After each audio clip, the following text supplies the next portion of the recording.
ಇದು ಪ್ರಜ್ವಲ್ ವಿಚಾರ ಆದರೆ ಇನ್ನು ಎಚ್.ಡಿ. ರೇವಣ್ಣ ಅವರಿಗೂ ಕೂಡ ಸಂಕಷ್ಟ. ರೇವಣ್ಣ ಅವರಿಗೆ ನೀಡಿರುವ ಜಾಮೀನು ರದ್ದು ಕೋರಿ ಎಸ್ಐಟಿಯಿಂದ ಅರ್ಜಿ.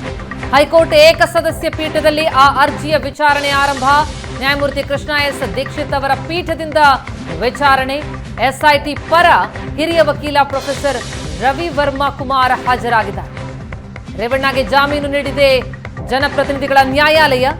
ಆ ಜಾಮೀನನ್ನ ರದ್ದುಗೊಳಿಸುವಂತೆ ಕೋರಿ ಎಸ್ಐಟಿ ಅರ್ಜಿ ಹಾಕಿಕೊಂಡಿರುವಂತಹ ಹಿನ್ನೆಲೆಯಲ್ಲಿ ಹೈಕೋರ್ಟ್ ಏಕಸದಸ್ಯ ಪೀಠದಲ್ಲಿ ಆ ಅರ್ಜಿಯ ವಿಚಾರಣೆ ಆರಂಭ ಆಗಿದೆ. ನ್ಯಾಯಮೂರ್ತಿ ಕೃಷ್ಣ ಎಸ್ ದೀಕ್ಷಿತ್ ಅವರ ಪೀಠದಿಂದ ವಿಚಾರಣೆ.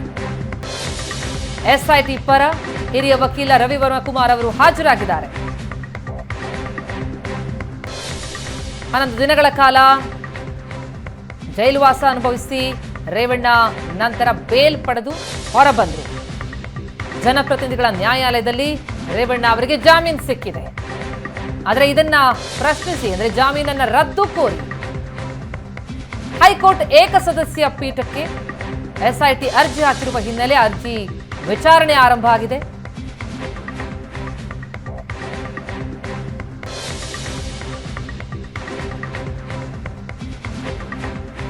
ಎಸ್ಐಟಿ ಪರ ಹಿರಿಯ ವಕೀಲ ರವಿ ವರ್ಮಾ ಕುಮಾರ್ ಹಾಜರಾಗಿದ್ದಾರೆ. ಇವತ್ತು ಬಹಳ ಮಹತ್ವದ ದಿನ, ನಿರ್ಣಾಯಕ ದಿನ ರೇವಣ್ಣ ಫ್ಯಾಮಿಲಿಗೆ.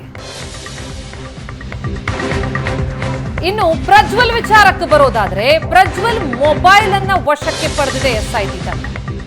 ಡೇಟಾ ರಿಟ್ರೀವ್ ಮಾಡೋದಕ್ಕೆ ಎಸ್ಐಟಿ ಮುಂದಾಗಿದೆ. ಪ್ರಜ್ವಲ್ ಮೊಬೈಲ್ ಅನ್ನ ಎಫ್ಎಸ್ಎಲ್ಗೆ ರವಾನಿಸುವಂತಹ ಸಾಧ್ಯತೆ ಇದೆ. ಅಶ್ಲೀಲ ವಿಡಿಯೋ ಪ್ರಕರಣವಾಗಿರುವಂತಹ ಹಿನ್ನೆಲೆಯಲ್ಲಿ ಆ ವಿಡಿಯೋ ರೆಕಾರ್ಡ್ ಆಗಿರುವಂತಹ ಮೊಬೈಲ್ ಯಾವುದು ಅನ್ನೋದನ್ನ ತನಿಖೆ ಮಾಡಬೇಕಾಗತ್ತೆ. ಅದಕ್ಕೂ ಮುನ್ನ ಈಗ ಸದ್ಯ ಪ್ರಜ್ವಲ್ ಬಳಿ ಇರುವಂತಹ ಮೊಬೈಲ್ ಅನ್ನ ಕೂಡ ವಶಕ್ಕೆ ಪಡೆಯಲಾಗಿದೆ. ಎಫ್ಎಸ್ಎಲ್ಗೆ ರವಾನಿಸುವ ಸಾಧ್ಯತೆ ಇದೆ. ಹೀಗಾಗಿ ಅತ್ಯಾಚಾರ ಆರೋಪ ಪ್ರಕರಣದಲ್ಲಿ ಪ್ರಜ್ವಲ್ ರೇವಣ್ಣಗೆ ಸಂಕಷ್ಟ. ಪ್ರಾಥಮಿಕ ಹಂತದ ವಿಚಾರಣೆ ಎಸ್ಐಟಿ ಕಚೇರಿಯಲ್ಲಿ ನಡೀತಾ ಇದೆ. ಆದರೆ ಎಸ್ಐಟಿ ಅಧಿಕಾರಿಗಳ ವಿಚಾರಣೆಯಲ್ಲಿ ಪ್ರಜ್ವಲ್ ಬಾಯ್ಬಿಟ್ಟಿಲ್ಲ, ಮೌನಕ್ಕೆ ಜಾರಿದ್ದಾರೆ. ಎಸ್ಐಟಿ ಅಧಿಕಾರಿಗಳ ಯಾವ ಪ್ರಶ್ನೆಗೂ ಕೂಡ ಉತ್ತರ ಕೊಡದೆ ಪ್ರಜ್ವಲ್ ಮೌನ ವಹಿಸಿದೆ. ಎಸ್ಐಟಿ ಮುಂದಿನ ಪ್ರಕ್ರಿಯೆಗಳನ್ನು ನಡೆಸುತ್ತೆ. ಮೆಡಿಕಲ್ ಟೆಸ್ಟ್ಗೆ ಕರ್ಕೊಂಡು ಹೋಗ್ತಾರೆ. ನಂತರ ಕೋರ್ಟ್ಗೆ ಪ್ರೊಡ್ಯೂಸ್ ಮಾಡಿ ವಶಕ್ಕೆ ಪಡೆಯುವಂತಹ ಹೆಜ್ಜೆ ಇಡಲಿದ್ದು ಈಗಾಗಲೇ 164 ಅಡಿ ಸಂತ್ರಸ್ತೆಯರ ಹೇಳಿಕೆ ದಾಖಲಾಗಿದೆ. ಪ್ರಜ್ವಲ್ ಅಶ್ಲೀಲ ವಿಡಿಯೋ ಪ್ರಕರಣದ ತನಿಖೆ ಇನ್ನಷ್ಟು ಚುರುಕುಗೊಳಿಸ್ತಾ ಇದೆ ಎಸ್ಐಟಿ. ಈವರೆಗೂ ಈ ಪ್ರಕರಣದ ಆರೋಪಿ ಪತ್ತೆ ಇರಲಿಲ್ಲ. ಈಗ ಆರೋಪಿ ಪ್ರಜ್ವಲ್ಲೇ ಅರೆಸ್ಟ್ ಆಗಿರುವ ಹಿನ್ನೆಲೆಯಲ್ಲಿ ತನಿಖೆ ಇನ್ನಷ್ಟು ಚುರುಕಾಗ್ತಾ ಇದೆ. ಪ್ರಾಥಮಿಕ ವಿಚಾರಣೆಯನ್ನ ನಡೆಸಲಾಗ್ತಾ ಇದೆ. ಆದರೆ ವಿಚಾರಣೆ ವೇಳೆ ಪ್ರಜ್ವಲ್ ಬಾಯ್ ಬಿಟ್ಟಿಲ್ಲ, ಮೌನಕ್ಕೆ ಜಾರಿದ್ದಾರೆ ಎನ್ನುವ ಮಾಹಿತಿ ಲಭ್ಯ ಆಗ್ತಾ ಇದೆ. ಸಂತ್ರಸ್ತರ ಹೇಳಿಕೆಗಳು ದಾಖಲಾಗಿವೆ. ಸ್ಥಳ ಮಹಜರ್ಗಳನ್ನು ನಡೆಸಲಾಗಿದೆ. ಪೂರಕ ಸಾಕ್ಷ್ಯಗಳನ್ನು ಕಳೆ ಹಾಕುವುದಕ್ಕೆ ಘಟನೆ ನಡೆದಂತಹ ಸ್ಥಳದಲ್ಲಿ ಪರಿಶೀಲನೆ ಮಹಜರ್ ಕಾರ್ಯವನ್ನ ಈಗಾಗಲೇ ಎಸ್ಐಟಿ ನಡೆಸಿದೆ. ಈಗ ಆರೋಪಿ ಪತ್ತೆಯಾಗಿ ಅರೆಸ್ಟ್ ಆಗಿರುವಂತಹ ಹಿನ್ನೆಲೆಯಲ್ಲಿ ಅಸಲಿ ತನಿಖೆ ಈಗ ಶುರುವಾಗುತ್ತೆ.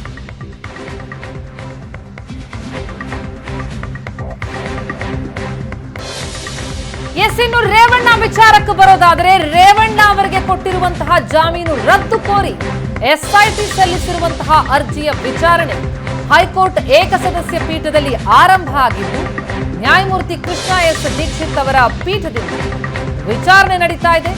ಎಸ್ಐಟಿ ಪರ ಹಿರಿಯ ವಕೀಲ ರವಿ ವರ್ಮಾ ಕುಮಾರ್ ಹಾಜರಾಗಿದ್ದಾರೆ. ರೇವಣ್ಣಗೆ ಜನಪ್ರತಿನಿಧಿಗಳ ನ್ಯಾಯಾಲಯ ಏನು ಜಾಮೀನು ಕೊಟ್ಟಿದೆ, ಆ ಜಾಮೀನನ್ನ ರದ್ದು ಕೋರಿ ಎಸ್ಐಟಿ ಹೈಕೋರ್ಟ್ಗೆ ಸಲ್ಲಿಸಿರುವಂತಹ ಅರ್ಜಿ. ಸೆಕ್ಷನ್ 364A ಪ್ರಕಾರ ಕಿಡ್ನಾಪ್ ಪ್ರಕರಣದಲ್ಲಿ ಆಗಬೇಕಾದಲ್ಲಿ ಏನೆಲ್ಲ ಅಂಶಗಳಿರಬೇಕು, ವಿಚಾರಣೆ ತುರ್ತಾಗಿ ಆಗುವಂತಹ ಅಗತ್ಯ ಇದೆ. ಹೀಗಾಗಿ ಹೆಚ್ಚು ದಿನಗಳ ಕಾಲ ಮುಂದೂಡದಂತೆ ಮನವಿ ಮಾಡಿದ್ದು, ಪ್ರಕರಣದ ಪ್ರತಿವಾದಿಯಾಗಿರುವಂತಹ ರೇವಣ್ಣ ಅವರಿಗೆ ತುರ್ತು ನೋಟಿಸ್ ತಲುಪಿದ ತಕ್ಷಣ ವಿಚಾರಣೆ ನಡೆಸಲಾಗುವುದು ಅಂತ ಹೇಳಿದ್ದು, ವಿಚಾರಣೆ ಈಗ ಮುಂದೂಡಿಕೆಯಾಗಿದೆ. ರೇವಣ್ಣ ಜಾಮೀನು ರದ್ದು ಕೋರಿದ್ದ ಎಸ್ಐಟಿ ಸಲ್ಲಿಸಿದ ಅರ್ಜಿ ವಿಚಾರಣೆ ಮುಂದೂಡಿಕೆ. ಪ್ರತಿವಾದಿ ಎಚ್.ಡಿ. ರೇವಣ್ಣಗೆ ತುರ್ತು ನೋಟಿಸ್. ಆ ತುರ್ತು ನೋಟಿಸ್ ತಲುಪಿದ ತಕ್ಷಣ ವಿಚಾರಣೆ ಎಂದಿದೆ ಕೋರ್ಟ್. ಹೀಗಾಗಿ ಅರ್ಜಿ ವಿಚಾರಣೆಯನ್ನ ಸದ್ಯ ಮುಂದೂಡಿಕೆ ಮಾಡಲಾಗಿದೆ. ಈ ಪ್ರಕರಣದಲ್ಲಿ ಪ್ರತಿವಾದಿಯಾಗಿರುವಂತಹ ರೇವಣ್ಣ ಅವರಿಗೆ ತುರ್ತು ನೋಟಿಸ್ ತಲುಪಿದ ತಕ್ಷಣ ವಿಚಾರಣೆಯನ್ನ ನಡೆಸಲಾಗುವುದು ಅಂತ ಎಸ್ಐಟಿ ಸಲ್ಲಿಸಿದ್ದ ಜಾಮೀನು ರದ್ದು ಕೋರಿದ್ದ ಅರ್ಜಿಯ ವಿಚಾರಣೆಯನ್ನ ಮುಂದೂಡಲಾಗಿದೆ. ಕೆಆರ್ ನಗರ ಮಹಿಳೆ ಕಿಡ್ನಾಪ್ ಪ್ರಕರಣದಲ್ಲಿ ಜೈಲು ಪಾಲಾಗಿ ಬೇಲ್ ಮೇಲೆ ಹೊರಗಿದ್ದಾರೆ ರೇವಣ್ಣ. ಆ ಬೇಲ್ ರದ್ದುಗೊಳಿಸಬೇಕು ಅಂತ ಕೋರಿ ಎಸ್ಐಟಿ ಸಲ್ಲಿಸಿರುವಂತಹ ಅರ್ಜಿಯ ವಿಚಾರಣೆ ಇದು. ಹೈಕೋರ್ಟ್ ಏಕಸದಸ್ಯ ಪೀಠದಲ್ಲಿ ಅರ್ಜಿ ವಿಚಾರಣೆ ನಡೆಯಿತು. ಈಗ ವಿಚಾರಣೆಯನ್ನ ಮುಂದೂಡಲಾಗಿದೆ. ಪ್ರತಿವಾದಿಯಾಗಿರುವಂತಹ ರೇವಣ್ಣ ಅವರಿಗೆ ತುರ್ತು ನೋಟಿಸ್ ತಲುಪಿದ ತಕ್ಷಣ ವಿಚಾರಣೆ ನಡೆಸಲಾಗುವುದು ಅಂದಿದೆ ಕೋರ್ಟ್. ಹೀಗಾಗಿ ಜಾಮೀನು ಅರ್ಜಿ ವಿಚಾರಣೆ ಮುಂದೂಡಿಕೆ. ಪ್ರತಿವಾದಿ ಎಚ್.ಡಿ. ರೇವಣ್ಣಗೆ ತುರ್ತು ನೋಟಿಸ್. ಆ ತುರ್ತು ನೋಟಿಸ್ ತಲುಪಿದ ತಕ್ಷಣ ವಿಚಾರಣೆ ನಡೆಸಲಾಗುವುದು ಅಂತ ಕೋರ್ಟ್ ಹೇಳಿದ್ದು. ಈಗ ಅರ್ಜಿ ವಿಚಾರಣೆಯನ್ನ ಮುಂದೂಡಲಾಗಿದೆ.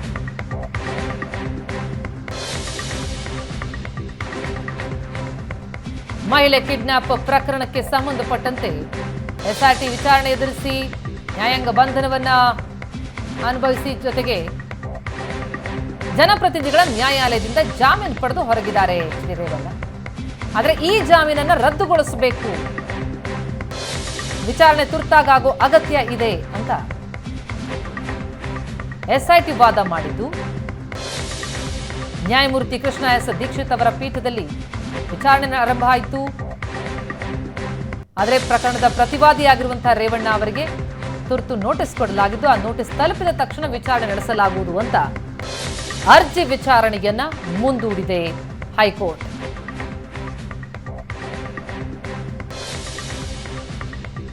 ಇವತ್ತು ಬಹಳ ಮಹತ್ವದ ನಿರ್ಣಾಯಕ ದಿನ ಆಗಿದೆ ರೇವಣ್ಣ ಫ್ಯಾಮಿಲಿ ಪಾಲಿಗೆ.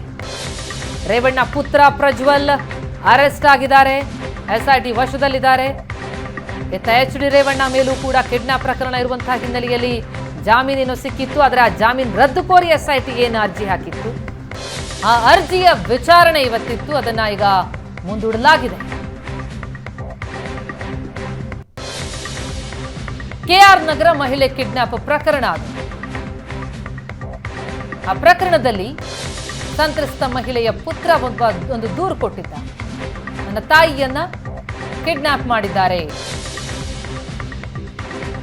ಆ ದೂರನ್ನ ಆಧರಿಸಿ ರೇವಣ್ಣ ಅವರನ್ನ ವಶಕ್ಕೆ ಪಡೆಯಲಾಗಿತ್ತು. ವಿಚಾರಣೆ ನಡೆಸೋದಕ್ಕೆ ಮುಂದಾಗಲಾಗಿತ್ತು. ನಂತರ ನ್ಯಾಯಾಂಗ ಬಂಧನಕ್ಕೆ ವಹಿಸಲಾಯಿತು. ಅದಾದ ಬಳಿಕ ಜನಪ್ರತಿನಿಧಿಗಳ ನ್ಯಾಯಾಲಯದಲ್ಲಿ ಜಾಮೀನು ಕೂಡ ಸಿಕ್ತು ಎಚ್.ಡಿ. ರೇವಣ್ಣ ಅವರಿಗೆ. ಈಗ ಆ ಜಾಮೀನನ್ನ ರದ್ದುಗೊಳಿಸಬೇಕು ಅಂತ ಕೋರಿ ಎಸ್ಐಟಿ ಏನು ಅರ್ಜಿಯನ್ನ ಹಾಕೊಂಡಿತ್ತು ಹೈಕೋರ್ಟ್ನಲ್ಲಿ, ಆ ಅರ್ಜಿಯ ವಿಚಾರಣೆ ಮುಂದೂಡಿಕೆಯಾಗಿದೆ.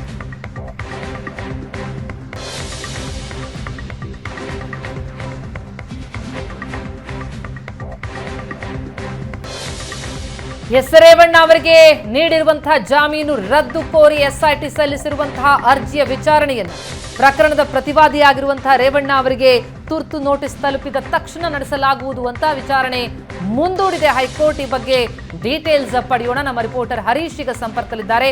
ಹರೀಶ್, ರೇವಣ್ಣ ಕುಟುಂಬಕ್ಕೆ ಇವತ್ತು ನಿರ್ಣಾಯಕ ದಿನ. ಒಂದು ಕಡೆ ಪ್ರಜ್ವಲ್ ಅರೆಸ್ಟ್ ಆಗಿ ಎಸ್ಐಟಿ ವಶದಲ್ಲಿದ್ರೆ, ಇತ್ತ ಜಾಮೀನು ಸಿಕ್ಕಂತ ಖುಷಿ ಕೂಡ ರೇವಣ್ಣ ಅವರ ಪಾಲಿಗಿಲ್ಲ. ಯಾಕಂದ್ರೆ ಅದನ್ನು ರದ್ದುಗೊಳಿಸೋದ ಕೋರಿ ಎಸ್ಐಟಿ ಸಲ್ಲಿಸಿರುವಂತಹ ಅರ್ಜಿ. ಕೋರ್ಟ್ ಹೇಳಿದ್ದೇನು, ಈಗ ಪ್ರಕ್ರಿಯೆಗಳಿಗೇನಾಗತ್ತೆ ಅಂತ? ಖಂಡಿತವಾಗಿ ಪ್ರತಿಮಾ, ಈ ಹಿಂದೆ ಕೆಆರ್ ನಗರದ ಕಿಡ್ನಾಪ್ ಪ್ರಕರಣ ಏನಿತ್ತು ಅದಕ್ಕೆ ಸಂಬಂಧಪಟ್ಟಂತೆ ಎಸ್ಐಟಿ ಅಧಿಕಾರಿಗಳು ರೇವಣ್ಣನನ್ನ ಬಂಧನ ಮಾಡಿದ್ರು. ಅವರು ಜೈಲಿಗೂ ಸಹ ಹೋಗಿದ್ರು. ಈ ಸಂದರ್ಭದಲ್ಲಿ ಅವ್ರಿಗೆ ಏನು ಜನಪ್ರತಿನಿಧಿಗಳ ವಿಶೇಷ ನ್ಯಾಯಾಲಯದಿಂದ ಒಂದು ಜಾಮೀನೇನು ಮಂಜೂರಾಗಿತ್ತು. ಅದಾದ ಬಳಿಕ ಅವರು ಏನು ಎಸ್ಐಟಿ ಮತ್ತೆ ಹೈಕೋರ್ಟ್ ಏಕಸದಸ್ಯ ಪೀಠದಲ್ಲಿ ಒಂದು ಅರ್ಜಿಯನ್ನ ಹಾಕಿತ್ತು. ಏನು ರೇವಣ್ಣಗೆ ನೀಡಿದ್ದ ಜಾಮೀನನ್ನ ರದ್ದು ಮಾಡಬೇಕು ಅನ್ನುವಂತ ನಿಟ್ಟಿನಲ್ಲಿ ಇವತ್ತು ಅದರ ವಿಚಾರಣೆ ಇವತ್ತು ಇತ್ತು. ಏನು ನ್ಯಾಯಮೂರ್ತಿ ಕೃಷ್ಣ ದೀಕ್ಷಿತ್ ಅವರ ಪೀಠದಲ್ಲಿ ಇವತ್ತು ವಿಚಾರಣೆ ನಡೀತು.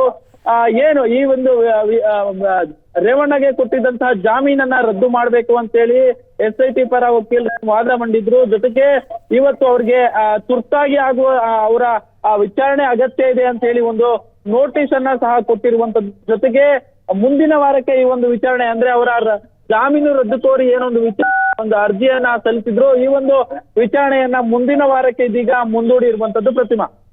ಎಸ್, ಅಂದ್ರೆ ಈಗ ಮುಂದಿನ ವಾರ ಅಂತಂದ್ರೆ ಯಾವಾಗ ಅಂತ ದಿನಾಂಕ ನಿಗದಿ ಆಗ್ತಾ ಇದೆಯಾ, ಅಥವಾ ಈಗ ತುರ್ತು ನೋಟಿಸ್ ತಲುಪಿದ ತಕ್ಷಣ ಆ ಬಳಿಕ ಈ ದಿನವನ್ನ ನಿಗದಿಪಡಿಸಲಾಗುತ್ತಾ, ಹೇಗೆ ಅಂತ?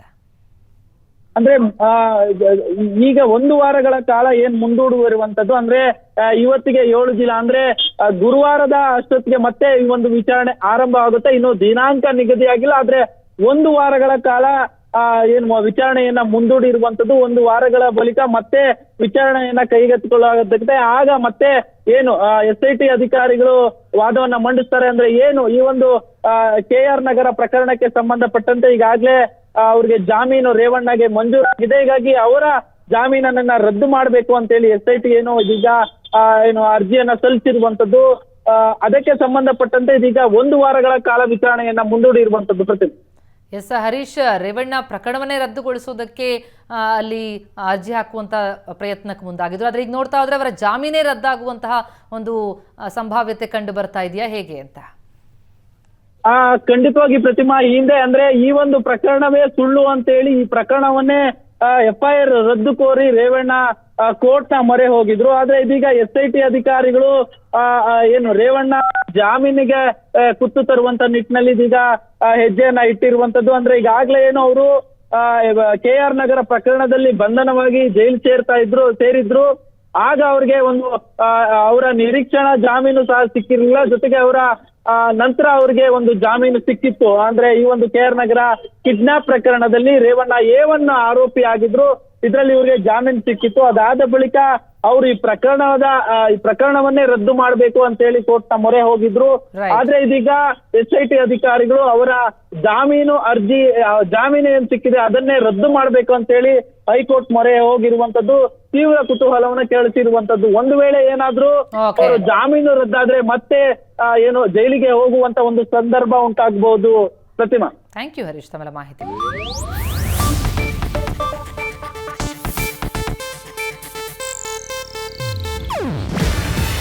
ಇದು ಏಷ್ಯಾನೆಟ್ ನ್ಯೂಸ್ ನೆಟ್ವರ್ಕ್ ಪ್ರಸ್ತುತಿ. ನೀವು ನೋಡ್ತಿದ್ದೀರಾ ಏಷ್ಯಾನೆಟ್ ಸುವರ್ಣ ನ್ಯೂಸ್.